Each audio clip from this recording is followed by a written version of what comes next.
As the political situation in Hong Kong unravels, in other ways, life is getting back to normal. And there's plenty of uncertainty about exactly what that will mean.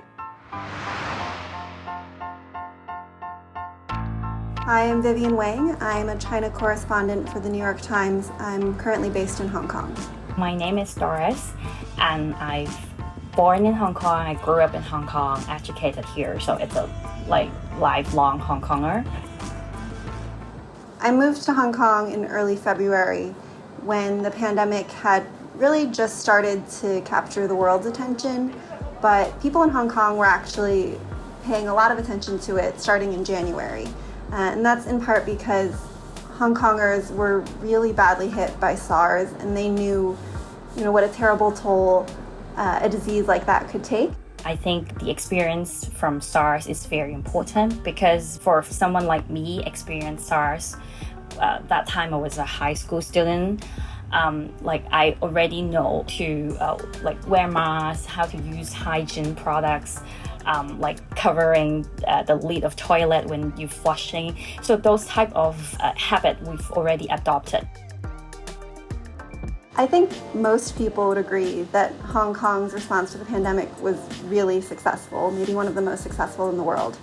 So there have only been 4 official deaths related to the coronavirus and around 1,000, a little bit more cases. The effect on the city of the pandemic was really visible from the beginning, and that was because Hong Kong residents took it upon themselves to social distance, to stay at home right from the outset. If you say it's a success, I would say very much it's because people are not dependent on the government, but trying every means to help ourselves. We form some community, the sense of community, how we help each other. Say there are people out on the street, when they see poor people or elderly, they don't have masks. Hong Kong will willing to contribute that some of the masks to help people. What I tell my friends at home in the US about life here in Hong Kong is that if it weren't for the fact that everyone were wearing masks, you might not be able to tell that there was a pandemic going on. So I was riding the subway yesterday and it was so crowded. There were certain trains that had to go by before you could get on because they were already packed. Restaurants have lines waiting out the door to get a table. It really feels like a vibrant city of 7.5 million people. And so over the past couple of days, there has been a shift because of the national security laws. I think that there's an underlying sense of anxiety. But one thing that's really struck me is that if you don't go to the center of the protests, if you are in a different neighborhood and if you don't log on to Twitter, you could just have no idea that the protests were going on.